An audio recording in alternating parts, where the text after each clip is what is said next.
Kediler en sevimli hayvanların başında yer alır. Bu tüylü hayvanlar genelde evlerde beslenir ve insanların evcil hayvanların başında yer alır. Çok nadir olsa da yiyen insanlar da vardır. Ancak bu kesinlikle haramdır. Kedi İslam'da evde beslenmesi izin verilen ender hayvanlardan biridir. Gelin kedinin bize demek istediği bazı işaretlere hep birlikte bakalım. Videoya başlamadan önce bu tarz videoların devamı için bu videoyu beğenerek bize destek olabilirsiniz. Hadisin ve İslam alimlerinin açık delaletinden kedilerin önemi büyük. Peygamberimiz şöyle buyurmuş: bir kadın eve hapsettiği bir kedi yüzünden cehenneme gitti. Kediyi hapsederek yiyecek vermemiş, yeryüzünün haşeratından da yemeğe salmamıştı. Kedilerin bir diğer faydası eve giren fareleri uzaklaştırmasıdır. Bu kadar faydalı olan bir hayvana eziyet etmek günahlar arasında yer alır. Peygamberimiz de kedisi Müezza'yı o kadar çok severmiş ki Müezza bir gün sedirde oturan Efendimizin elbisesinin ucunda uyuyakalmış. Her kedi dostu gibi uyuyan bu güzelliğe kıyamayan Peygamberimiz Müezza'yı uyandırmaktansa elbisesinin ucunu usulca keserek kalkmayı tercih etmiş. İnsanlar kedileri ya çok sever ya da nefret eder. İkisinin ortası nadirdir. Kedilerden bahsedildiği zaman bazı insanlar kedilerin ne kadar çekilmez ve nankör hayvanlar olduğunu söylerler. Bu tarz insanlar çoğunlukla ya kedi beslememiş ya da bir şekilde birlikte yaşadıkları kediyle bütünleşememiş insanlardır. Şayet kedileri seven birileriyseniz bu kişilerin konuşmalarındaki soğukluğa ve nefrete bakarak bambaşka ve yabancı bir hayvandan bahsettiğini bile düşünebilirsiniz. Kedilerin istediği şeyler sevmek, sevilmek, karnının doyması, sıcak bir ev ve yataktır. Bir kediye bunları verirseniz size karşılığında hiçbir yerde bulamayacağınız muhteşem bir huzur verir. Karnı aç bir kedinin önünden yemeğini alıp ya da almaya yeltenip sonra ondan güzel bir tırmık yemek gayet normaldir. Bu durumda da kedilere nankör demek çok mantıklı değildir. Peygamberimiz en sevdiği olan kedileri sürekli size yaklaşıyor diye şikayetçiyseniz acele etmeyin. Belki de size yakınlaştıkları bir şey demeye çalışmaktalar. Gelen kedinin aslında bir mesaj ya da bir işaret taşıdığını biliyor muydunuz? Gelin bu işaretler nelermiş birlikte göz atalım. 1 numara. Kedilerin gelişi Allah'ın bize verdiği nimetleri ve önümüzü hatırlatır. Aldığımız tüm bu servet alında bizim değil, bizi yaratana aittir. Zenginliği veren de alan da Allah'tır. Aşırı harcama yapmadan önce diğer insanların da haklarını unutmamak gerekir. Zekat, fıtrah ve sadaka gibi Müslümanın yerine getirmesi gereken yardımlar vardır. Çoğu zaman insanlar bunu unutabiliyor. Kedi sizden yiyecek isterse bu sözleri kesinlikle unutmayın. Yemek vakti gelmeden kedilerin size yaklaşması, Allah'ın size verdiği güzel nimetleri tüm canlılarla paylaşmak gerektiğini hatırlatır. Bu yönüyle baktığımızda aslında kediler bizim için bir sevap kaynağıdır. 2 numara.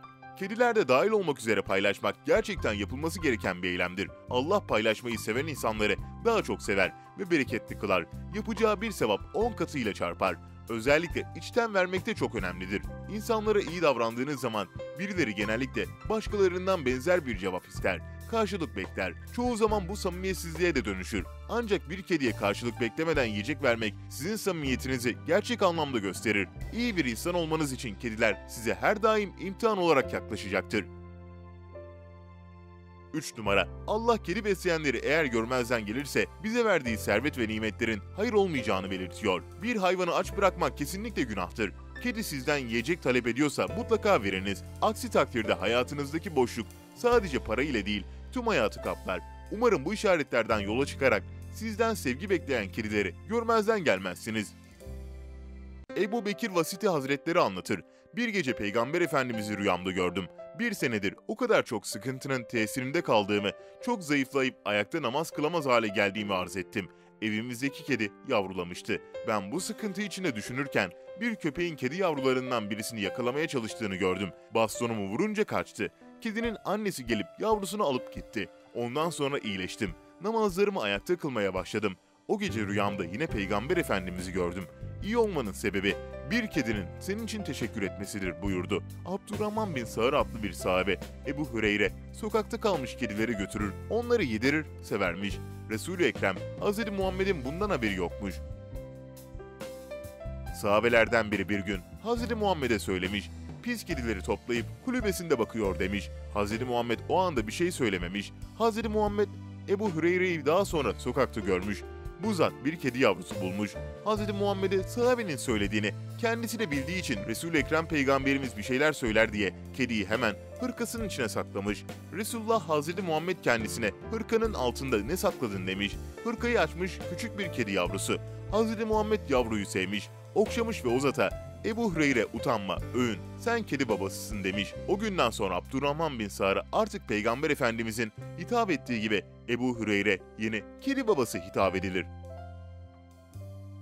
Bir gün bir sohbet esnasında Resulullah Efendimiz yanındakilere Hübbül hırratı minel iman, Türkçesi kediyi sevmek imandandır buyurmuş, niçin diye sormuşlar.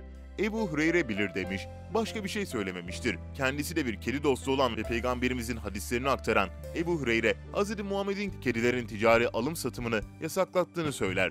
Hatta Ebu Hureyre'nin aktardığı hadislerde kedisini kapatıp aç bırakan bir kadının cehennemde çektiği cezadan bahsedilir. Mesaj oldukça açıktır. Kedilere iyi muamele şarttır. Bu hadislerden dolayı çocukluğumuzda kedilerin canını acıtanlar için hep aynı şey söylenir dururdu. Bir kediyi öldürürsen 7 cami yaptırman gerekir. İslamiyet'teki bu gizli kedi sevgisi sebebiyle İslam ülkelerinin sokakları kedilerle doludur. Ebu Hureyre kısa sürede İslam aleminin en önemli ve en güvenilir sahabelerinden birisi oldu. Peygamberimiz Hz. Muhammed kendisini çok seviyordu ve yanından ayırmıyordu. Hz. Ebu Hureyre, Peygamber Efendimizin hep huzurunda ve yanında bulunduğu için pek çok hadis-i şerifi işitip rivayet etmiştir. Gece gündüz Peygamber Efendimizin yanından ayrılmaz, ondan duyduğu hadisleri öğrenmeye çalışırdı. Savaşta ve barışta Resulullah Efendimizin yanından ayrılmazdı. Hafızası çok kuvvetli olduğundan çok hadis-i şerifi ezberlemişti. Eshab-ı kiramdan ve tabiinden 800'den fazla kimsenin kendisinden hadis öğrendiği Buhari'de yazılıdır. Bilerek bana yalan isnat eden, cehennemdeki yerine hazırlansın hadisinin ravisidir. Yani bu hadisin Hz. Muhammed'e ait olduğunu ilk söyleyen kişidir. Hadis rivayet etmek istediğinde bu hadisi zikrederdi. Sahabiler onun hadis rivayetindeki üstünlüğünü kabul edip ondan hadis naklettiler. Bir gün namaz kılarken bir yılan Hz. Muhammed'e arkasından yaklaşmış ve Hz. Muhammed'i sokmaya kalkmış. İşte tam o sırada oralardan geçen bir adam Hz. Muhammed'in zor anına yetişip kedisini yılanın üzerine salmış ve bilindiği üzere yılanın amansız düşmanı olan kedi yılanı boğmuş. Yılanın zehirli ısırığından kedi sayesinde kurtulan Hz. Muhammed kedinin sırtını okşamış. O günden beridir de kediler sırt üstü yere düşmezlermiş. Bediüzzaman Said Nursi gibi bazı alimler kedilerin çıkardığı mırmırların "Ya Er-Rahim, Ya Er-Rahim" şeklinde bir dua olduğunu, kedilerin bu şekilde şükredip zikrettiklerini söylemektedirler. Said Nursi'nin kendi kedileri de vardı ve hayatının her döneminde kedileri çok sever ve beslerdi. Dünyaya gelen canlı mitolojisinde Hz. Adem ile başlayan insan sürecinden sonra yaratılan ilk canlılar yılan ve kedidir. Ve ilginçtir ki hemen her dinde yılan kötülüğü kediyle temsil etmiştir. Bugün daha yılanın en korktuğu canlı kedidir. Öyle ki kedinin kokusunu aldığı yere yılan giremez. Evde kedi beslenebilir. Dini açıdan sakıncası yoktur. Nitekim Hazreti Peygamber'in çoğu sahabe-i kiramın ve çoğu evliya zatların evlerinde kedileri vardı. Örneğin Mevlana'nın velilerinden biri olan Pir Esas Sultan ya da yaygın lakabıyla Pisili Sultan da kedileri çok severdi. Tıpkı Hz. Muhammed ile ilgili hadisleri bizlere aktaran kedi babası lakaplı Ebu Hureyre gibi. Öyle ki kedisi ölümünden sonra sandukasının hemen sol tarafına ayak ucuna gömülmüştü. Kim bilir Pisili Sultan'ın ayak ucunda yatan bu kedicik, Mevlana'nın mesnevisini süsleyen o muhteşem şiirleri sultanın eteğinde doğrudan Mevlana'dan dinlemişti.